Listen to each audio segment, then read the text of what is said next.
Budget Gardener here, and it's time for another update. Actually, before I do that, a little bit of a disclaimer.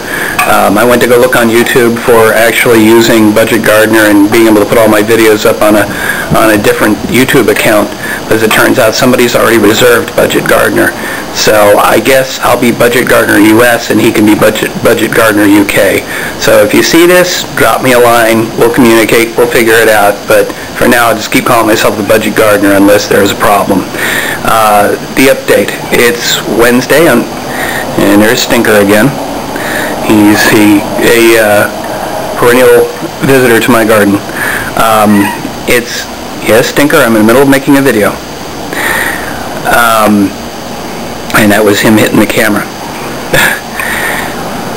Where was I? Okay, it's Wednesday. It's time for another update. We've got good news and we've got bad news. So maybe we'll start with the bad news first and work our way up to the good news. The bad news is that two of the tallest plants that I had have been topped by the grasshopper. I've got two stems that just kind of get cut off right there. It's really disappointing. I don't like this grasshopper. I want to figure out how to get rid of him. The best I've figured out so far is I just keep spraying him. I have a little spray bottle, I set it on stream, and I shoot it right at him. And after a number of squirts, he finally gives up and moves on. So hopefully he'll have some sense memory of that, and when I come out, he'll just disappear. Or for that matter, not even show up. Because I really don't appreciate him undoing all the progress I've made in the last couple of months. But that's the bad news. So let's move on to things are still growing here. We've got our second planter. The strawberries are really starting to, the leaves are starting to flourish, and I'm hoping that I'll get some fruit before too long. Let's skip over this for a second. The others are surviving, but it's starting to get kind of sparse, so I'm actually thinking about planting some more seeds within these planters, or I've actually had to pull out a couple of plants now because they've just simply grown old and died. The tomato plants are still looking quite healthy, but not a whole lot of flowers and or fruit. Actually, no fruit yet. I'll be real happy once I get the first one. Now, we'll move on to the good news. The Three Sisters garden. This I planted on Sunday, and I don't know how well I'm going to be able to show this, but I've already got, so let's see if I can't zoom in down here. I've got a sprout there, I got a sprout there. Let me get that out of the way. Anyway, I've got 4 or 5 sprouts already, and it's only Wednesday, and I planted it on Sunday. I think I'm really starting to like the soil here.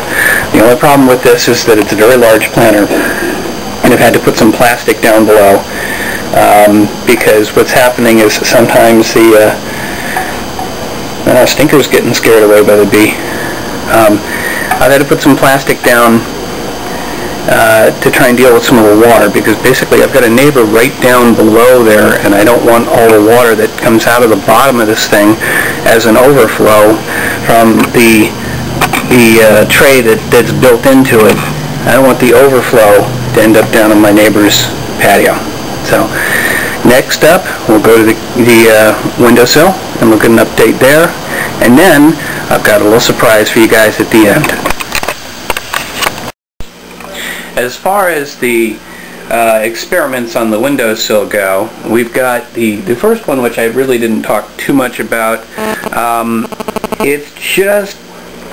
It's not showing much right now. Now this was poppy seeds, and I believe I threw in some carrot or tomato seeds in with this. I've actually forgotten, so once they grow I'll find out what they are, but they're not showing a whole heck of a lot right here. Also, this was one where I actually put 2 cups, one inside the other. That's one of the techniques for doing this, and the advantage to that is that the water itself stays in and doesn't evaporate quite so quickly, so you can keep it moist. In fact, I pretty much haven't touched this in probably a week and a half, and I've still got water in there. So if you need something like where you're going on vacation and you want to leave them in a windowsill and keep them growing, that might be one way of doing it. You just have 1 cup inside the other, same size, and you just squeeze everything kind of in between them. You can, if I do it like this, you can kind of see that there's the water's actually kind of like one of those magic cup kind of things. Anyway, that's that one. We've got the carrots. Sorry about that. The carrots are starting to show just a little bit of progress. I don't know if you can see that too well, but I've got a root trailing down from one of the seeds. Now these are some old seeds, so I'm kind of happy that I'm actually getting something from them. We've got the tomatoes, which were the really old seeds, which I wasn't expecting much from, and I'm not getting much from. There's no progress there. But then we're only a few days into the experiments. And this is the one I did a couple of days ago. It's almost dried out a couple of times. This is the lima bean. Actually, now that I look at it, I doubt you can really see it very well, but you can see a little bit of a root or a sprout coming out right here. So a couple more days, maybe I'll see something. That's the update from the windowsill.